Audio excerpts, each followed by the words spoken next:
Hello everyone, मैं सौरभ कोहली आपका हार्दिक स्वागत करता हूं अपने यूट्यूब चैनल में। आज हम चर्चा करेंगे सीबीएसई के सामाजिक विज्ञान कक्षा 10 2022-2023 के वार्षिक पाठ्यक्रम यानी कि सिलेबस के बारे में चर्चा करेंगे हम, जो कि नए सेशन का सिलेबस है। इससे पहले भी हम देख चुके हैं कि सीबीएसई ने जो वार्षिक परीक्षा है वो 2 भागों में ली थी। इस बार चांसेस है एक ही भाग में परीक्षा लेने की। तो जो 2022-23 का यानी कि इस टर्म का जो पाठ्यक्रम है वो आपके साथ मैं साझा कर रहा हूँ, वो आप समझ लें।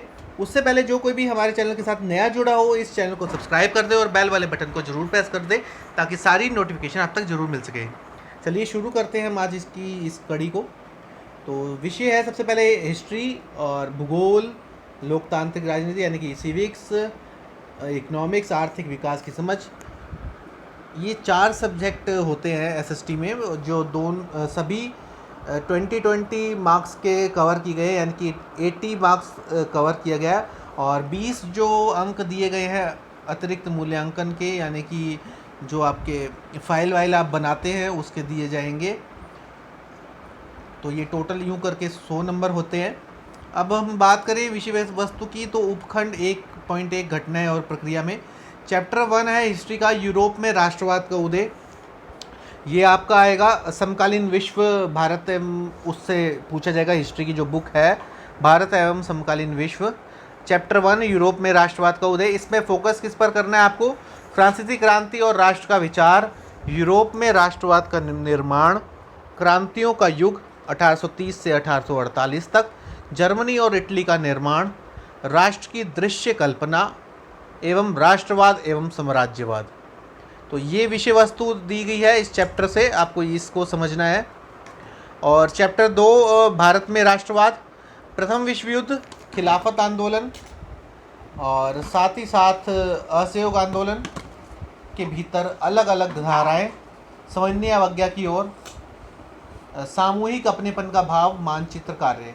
ये 2 चैप्टर हिस्ट्री से बताए गए हैं। और इतिहास उपखंड जीविका, अर्थव्यवस्था एवं समाज से चैप्टर 3 ये भी बताया गया है, भूमंडलीकृत विश्व का बनना, आधुनिक युग से पहले 19वीं शताब्दी 1815 से 1914 तक, लगभग 100 साल का बात की गई है इसमें। महायुद्धों के बीच अर्थव्यवस्था, विश्व अर्थव्यवस्था का पुनर्निर्माण, युद्धोत्तर काल। तो ये था इतिहास का चैप्टर पहला, दूसरा और तीसरा। भूगोल समकालीन भारत, अगर बात करें ज्योग्राफी यानी कि भूगोल की, भूगोल का भाग की बात करें तो चैप्टर 1 संसाधन एवं विकास। इसमें अवधारणा और संसाधनों का विकास, संसाधन नियोजन, भू संसाधन, भू उपयोग, भारत में भू उपयोग प्रारूप, भूमि निम्नीकरण और संरक्षण के उपाय, मृदा संसाधन, मृदाओं का वर्गीकरण, मृदा पर्यटन और संरक्षण और मानचित्र कार्य। ये चैप्टर इम्पॉर्टेंट है। और अध्याय 2 वन एवं वन्य जीव संसाधन, भारत में वन और वन्य जीव का संरक्षण किस प्रकार किया जाए, वन एवं वन्य जीव संसाधनों के प्रकार एवं वितरण, और समुदाय एवं वन संरक्षण, चैप्टर 2 ज्योग्राफी में से। चैप्टर 3 ज्योग्राफी में से जल संसाधन, जल दुर्बलता और जल संरक्षण एवं प्रबंधन की आवश्यकता, बहुउद्देशीय नदी परियोजनाएं और समन्वित जल संसाधन प्रबंधन, वर्षा जल संग्रहण, मानचित्र कार्य। अध्याय 4 कृषि, कृषि के प्रकार, प्राथमिक कृषि, गहन कृषि, व्यापारिक कृषि, शस्य प्रारूप, मुख्य फसलें, खाद्य फसलें, अनाजों के अतिरिक्त खाद्य फसलें, अखाद्य फसलें, प्रौद्योगिकी और संस्थागत सुधार, खाद्य सुरक्षा, वैश्वीकरण का कृषि पर प्रभाव को छोड़कर, मानचित्र कार्य। अध्याय 1 सत्ता की साझेदारी, ये पॉलिटिकल यानी कि सिविक्स का भाग है आपका, ज्योग्राफी का ऊपर तक था, 4 चैप्टर तक आएंगे टर्म 1 की अगर बात करें तो। और लोकतांत्रिक राजनीति से हम पूछें तो चैप्टर 1 सत्ता की साझेदारी। बेल्जियम एवं श्रीलंका की बात की जाएगी इसमें, श्रीलंका में बहुसंख्यकवाद, बेल्जियम में समायोजन, सत्ता में साझेदारी क्यों आवश्यक है, सत्ता में साझेदारी के विभिन्न प्रारूप। चैप्टर 2 की बात करें संघवाद, संघवाद से क्या अभिप्राय है, वह क्या है। कौन से कारक भारत को एक संघीय व्यवस्था वाला देश बनाते हैं, संघीय व्यवस्था कैसे चलती है, और भारत में विकेंद्रीकरण। चैप्टर 4 की बात करें इसमें, क्योंकि चैप्टर 3 नहीं दिया गया है। जाति, धर्म एवं लैंगिक मसले, लैंगिक मसले और राजनीति, सार्वजनिक निजी विभेद, महिलाओं का राजनीतिक प्रतिनिधित्व, धर्म सांप्रदायिकता और राजनीति सांप्रदायिकता, धर्मनिरपेक्ष राज्य, पाठ्यपुस्तक लोकतांत्रिक राजनीति 2 के नवीन प्रिंट। जाति और राजनीति, जातिगत असमानता, जाति की राजनीति, राजनीति में जाति। अब हम बात करेंगे इकोनॉमिक्स पार्ट की, यानी कि अर्थशास्त्र पार्ट की, आर्थिक विकास की समझ। चैप्टर 1 विकास।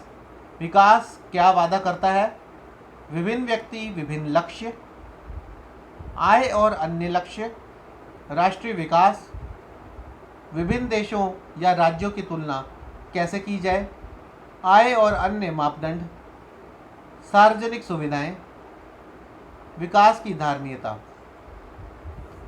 नेक्स्ट चैप्टर है चैप्टर 2 भारतीय अर्थव्यवस्था के क्षेत्रक, आर्थिक कार्यों के क्षेत्रक, तीनों क्षेत्रकों की पहचान यानी कि तुलना, भारत में प्राथमिक, द्वितीयक और तृतीयक क्षेत्रक, संगठित और असंगठित के रूप में क्षेत्रकों का विभाजन, स्वामित्व आधारित क्षेत्रक, सार्वजनिक और निजी क्षेत्रक। ये जो सारा पाठ्यक्रम मैंने बताया, उपयुक्त पाठ्यक्रम 30 सितंबर 2022 तक पूर्ण कर लिया जाए, ऐसा बात की गई है। पाठ्यक्रम पूरा होने के पश्चात मध्य अवधि परीक्षा के लिए पुनरावृत्ति करवाई जाए, यानी कि रिवीजन करवाई जाए। ये तो था आपका 30 सितंबर तक का सिलेबस। जो मध्य अवधि परीक्षा होती हैं, जो अक्टूबर में होंगी आपकी मिड टर्म परीक्षा, उसके लिए। आगे हम बात करें तो आगे के जो चैप्टर्स हैं, भारत एवं समकालीन विश्व पाठ्य पुस्तक से आएगा चैप्टर 4 औद्योगिकरण का युग, औद्योगिक क्रांति से पहले, हाथ का श्रम और वाष्प शक्ति, उपनिवेशों में औद्योगिकरण, फैक्ट्रियों का आना, औद्योगिक विकास का अनूठापन, वस्तुओं के लिए बाजार।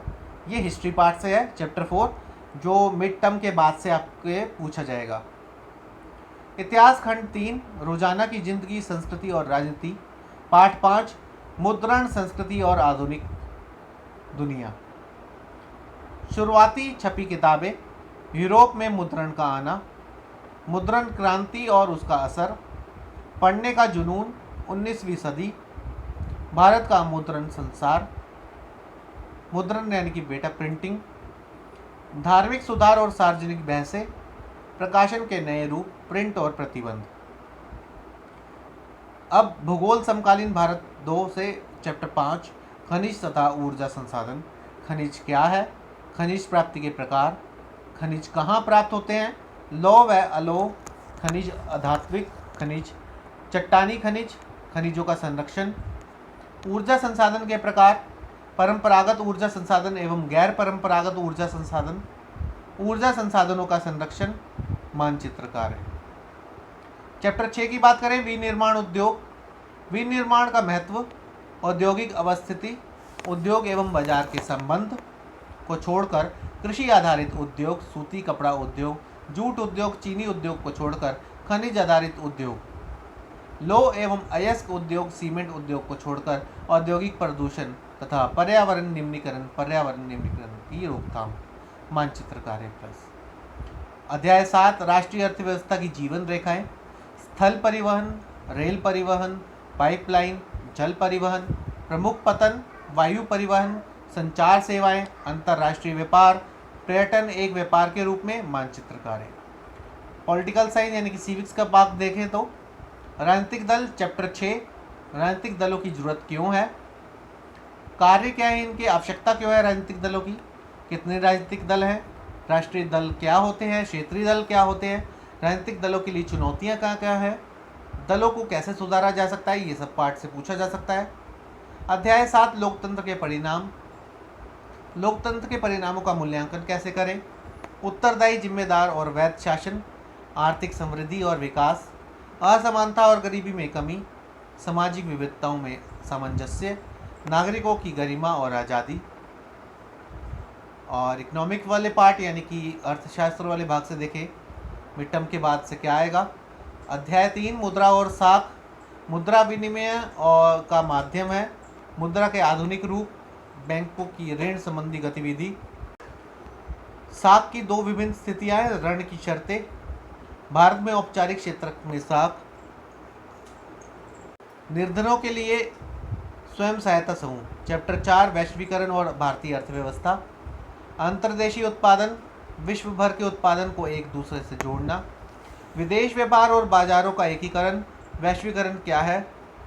वैश्वीकरण को संभव बनाने वाले कारक। विश्व व्यापार संगठन। भारत में वैश्वीकरण का प्रभाव। न्याय संगत वैश्वीकरण के लिए संघर्ष। चैप्टर 5 उपभोक्ता अधिकार। अध्याय 5 उपभोक्ता अधिकार। नोट: अध्याय 5 उपभोक्ता अधिकार को केवल प्रोजेक्ट कार्य में ही प्रयोग किया जाएगा। जो उपयुक्त पाठ्यक्रम है 15 दिसंबर 2022 तक पूर्ण किया जाए, ये बात की गई है। वार्षिक परीक्षा तथा प्री बोर्ड परीक्षा में संपूर्ण पाठ्यक्रम का मूल्यांकन किया जाएगा, यानी कि जो पहला फर्स्ट टर्म और सेकंड टर्म जितना जो बात की गई है ये सब कवर किया जाएगा प्री बोर्ड में और वार्षिक परीक्षा 2023 में। अब हम मानचित्र प्रश्न से संबंधित विषय की बात करें तो इतिहास, भारत का राजनीतिक रेखा मानचित्र।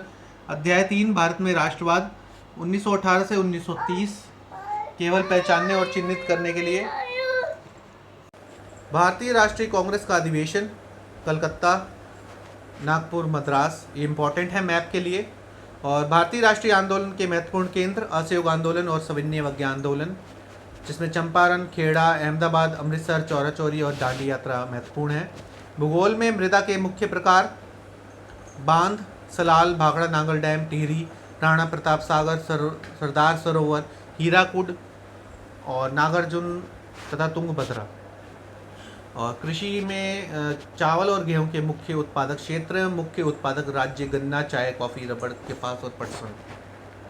खनिज और ऊर्जा संसाधन, और इसमें लो अयस्क खाने, कोयले की खाने, तेल क्षेत्र, ऊर्जा केंद्र, विनिर्माण उद्योग और सॉफ्टवेयर टेक्नोलॉजी पार्क, ये सब मैप में पूछा जाएगा। अंतर्राष्ट्रीय हवाई पतन। तो ये सब था आपके लिए, ज़रूर अच्छी तैयारी करें और अच्छे मार्क्स लाएं। तो अभी के लिए इतना ही। इस चैनल के साथ जुड़े रहिए, इसे लाइक, शेयर, सब्सक्राइब करना बिल्कुल ना भूलें। धन्यवाद।